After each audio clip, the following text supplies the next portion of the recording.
Hello everyone, তোমাদের সামনে আজ শর্ট লং ভিডিও নিয়ে আসলাম একটা। আমার ছেলের জন্মদিন উপলক্ষে গেছিলাম কালী মন্দিরে, তারপরে কোথায় কোথায় ঘুরলাম, কী করলাম তা তোমাদের সাথে শেয়ার করে চলো। প্রথমে গেছিলাম বয়রাকালী বাড়ি মন্দির। এই মন্দিরেতে গিয়ে পুজো দেওয়ার পরে তারপরে ভিডিও করছি। ভিডিও তো আমাকে করার কেউ নেই, আমি আগে পুজো দিলাম, পুজো দেওয়ার পরে তারপরে ভিডিও করছিলাম, ভিডিও করে ঘুরে বেড়াচ্ছিলাম। যাই হোক, ব্যাটাকে নিয়ে নিজে নিজে ভিডিও করছি। এই যে ওর বাপ্পাটা দুজনে। কি হয়েছে বাবা?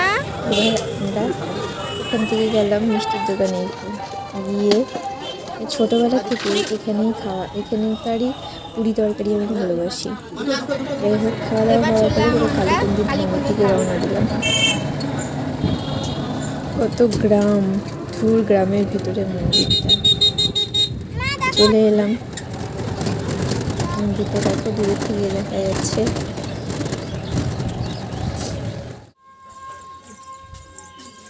ভিডিওটা আমার মেয়েকে ধরতে দিয়েছিলাম, যার ফলে কেঁপেই যাচ্ছে সমানে। তার মধ্যে কোলে নিয়ে বাচ্চা এইভাবে হেঁটে যাচ্ছি, আমার কাছেও কাঁপছে ভিডিওটা। ওই মন্দিরটা দেখতে পাচ্ছ, ওই মন্দিরটা প্রথম যখন আসছিলাম তখন হয়নি, আবার মন্দিরটা কমপ্লিট হয়ে গেছে। ওই পাশে কালী মায়ের মন্দিরটা, ওই ভিডিওটা তোমাদের সাথে নেক্সট টাইম শেয়ার করে দেবো। এটা দেখো, এখানে প্রথমে আমার মেয়ে ছেলেটাকে নিয়ে গিয়ে বসিয়ে প্রণাম করালাম। আর ওইদিকে ওর বাবা ভোগের জন্য ওখানে স্লিপ নিচ্ছিল। রাধাকৃষ্ণ গৌর নিতাই। এটা আমার বেটি, ওকে বললাম একটু ধর করে বসি, একটু ভিডিওটা কর। ব্যাস হয়ে গেছে, এমন অবস্থা করছে। প্রণাম করে নিয়ে চারপাশটা ঘুরে তারপরে ওইখানে মন্দিরটাতে আমরা 1:30 দিনই ছিলাম। ভোগ ছিল 1:30টার সময়, 1:30টার সময়। তাই ওই সময়টুকুন আমরা ওইখানে বসে কাটিয়ে দিলাম। আমি বাড়ি থেকে চাদর নিয়ে গেছিলাম, চাদর নিয়ে বসে এখানে সময়টা কাটালাম। খুব ভালো লাগলো এই দিনটা, যে এইভাবে সুন্দর করে কাটানো হলো, খুব ভালো লেগেছিল। তারপর সন্ধিকেতে দেখো, এটা হচ্ছে বাইরে থেকে টুরিস্টরা যারা আসে তারা এখানে এসে থাকে। আর পেছনে দেখো, পেছনের দিকটা বানিয়েছে এখানে নাকি কীর্তন হয়। এখানে কীর্তন হয়, প্লাস পেছন দিকে দেখো, চলো তোমাদের সাথে দেখাচ্ছি।